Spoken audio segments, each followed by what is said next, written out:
Next 9 news में आपका बहुत बहुत स्वागत है। मैं हूं आपके साथ अबरारुल हक रहमानी। बिहार में इस समय एक चेहरे को लेकर के काफ़ी ज़्यादा चर्चा है और उनकी यात्रा को लेकर के भी कई सारे सियासी जो है एक तरीके से आकलन किया जा रहा है और ये कहा जा रहा है कि बिहार में अब दो तरफ़ा नहीं बल्कि तीन तरफ़ा लड़ाई होगी। एक तो विपक्ष की लड़ाई अपनी सत्ता पक्ष की और तीसरी तरफ तीसरा फ्रंट प्रशांत किशोर की लड़ाई। हालांकि अभी जिस ढंग से वो बिहार के लगभग आप कह सकते हैं कई ज़िलों का दौरा करते हुए बिहार की उस जो है दबी हुई राजनीति को समझने की कोशिश कर रहे हैं, हर प्रखंड हर पंचायत में जा कर के अपने यूथ क्लब को वो बना रहे हैं। जाहिर सी बात है कि इन तमाम बातों से ये समझ आता है कि प्रशांत किशोर ने अब ये ठान लिया है कि बिहार की राजनीति में सीधे तौर पर 2025 के विधानसभा चुनाव में उतर करके कहीं ना कहीं ये जो तमाम दल हैं जो कहीं ना कहीं अपने एक तरीके से एकाधिकार के तौर पर बिहार की राजनीति को लेते हैं, उनको एक कड़ी चुनौती पेश की जाए और इस बात को लेकर के लगातार प्रयास जो है उनका जारी है।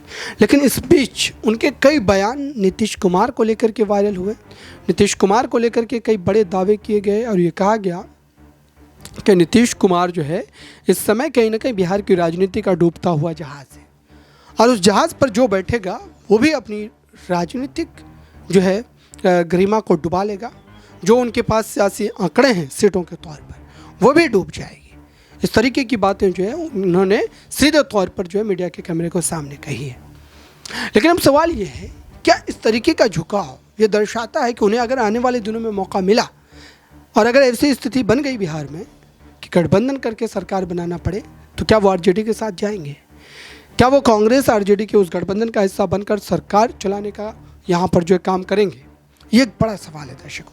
इस पूरे मुद्दे को लेकर के कई पक्ष हैं, कई बातें हैं, लेकिन इतना तय है कि बिहार में जिस ढंग से प्रशांत किशोर ने अब अपनी राजनीति शुरू की है, अपनी यात्रा शुरू की है, वो यात्रा ख़त्म होने वाली नहीं है। वो यात्रा 2025 के विधानसभा चुनाव में एक बड़ा खेल करने वाली है और उस खेल से मात्र सत्ता पक्ष का नहीं बल्कि विपक्ष का भी कहीं ना कहीं नुकसान होगा, क्योंकि प्रोग्रेसिव तरीके से जो राजनीति की शुरुआत की है प्रशांत किशोर ने, इसमें युवा, महिला और तमाम अन्य जो लोग हैं वो इससे सीधे तौर पर जुड़ते हुए दिखाई देते हैं।